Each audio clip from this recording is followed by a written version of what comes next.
BNP তাদের নির্বাচনী ইশতেহারে কি কি বিষয় নিয়ে আসছে সে বিষয়ে তাদের নেতারা সম্প্রতি যে আভাস দিয়েছেন তার মূল দিকগুলো তুলে ধরছি। বিএনপি নির্বাচনী ইশতেহারের সম্ভাব্য মূল বিষয়।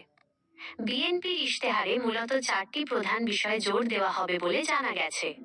সাংবিধানিক ও গণতান্ত্রিক সংস্কার, 2টি কক্ষ বিশিষ্ট সংসদ, উচ্চকক্ষ আপার হাউস বা দ্বিকক্ষ বিশিষ্ট পার্লামেন্ট প্রতিষ্ঠার মাধ্যমে সরকারের জবাবদিহি নিশ্চিত করা এবং অভিজ্ঞ ও গুণীজনদের রাজনীতিতে সম্পৃক্ত করার প্রস্তাব থাকবে। সংবিধানের ভারসাম্য, নির্বাহী ক্ষমতা, সংসদ এবং বিচার বিভাগের মধ্যে ক্ষমতার ভারসাম্য প্রতিষ্ঠা করে গণতন্ত্রকে মজবুত করা।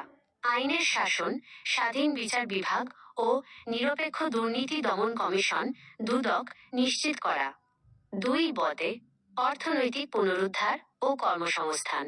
কর্মসংস্থানকে প্রাধান্য, তরুণদের জন্য কর্মসংস্থান সৃষ্টিকে সর্বোচ্চ অগ্রাধিকার দেওয়া হবে।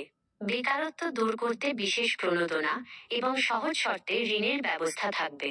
দ্রব্যমূল্য নিয়ন্ত্রণ, জনগণের ক্রয় ক্ষমতা বাড়াতে দ্রব্যমূল্য নিয়ন্ত্রণ এবং নিত্য প্রয়োজনীয় পণ্যের সহজলভ্যতা নিশ্চিত করার জন্য বিশেষ পদক্ষেপের ঘোষণা। কৃষি খাত, কৃষি ও কৃষকের স্বার্থ রক্ষায় ভর্তুকি ও প্রযুক্তিগত সহায়তার পরিমাণ বৃদ্ধি করা। 3 সুশাসন ও প্রশাসনিক বিকেন্দ্রীকরণ। বিকেন্দ্রীকরণ, ক্ষমতাকে কেন্দ্র থেকে স্থানীয় পর্যায়ে বিকেন্দ্রীভূত করে স্থানীয় সরকারগুলোকে শক্তিশালী করা। প্রশাসনিক সংস্কার, জনপ্রশাসনকে দলীয় প্রভাব মুক্ত করে দক্ষ ও জবাবদিহিমূলক করা। দুর্নীতি দমন, উচ্চ পর্যায়ের দুর্নীতি দমনে কার্যকর ও কঠোর ব্যবস্থা গ্রহণের অঙ্গীকার। 4 শিক্ষা ও স্বাস্থ্য। শিক্ষায় বিনিয়োগ, শিক্ষা খাতে বাজেট বৃদ্ধি এবং শিক্ষার গুণগত মান উন্নয়নে গুরুত্ব দেওয়া। স্বাস্থ্যসেবা, সকলের জন্য মানসম্মত স্বাস্থ্যসেবা নিশ্চিত করতে স্বাস্থ্য খাতে বরাদ্দ বাড়ানো এবং গ্রামীণ স্বাস্থ্যসেবার অবকাঠামো জোরদার করা।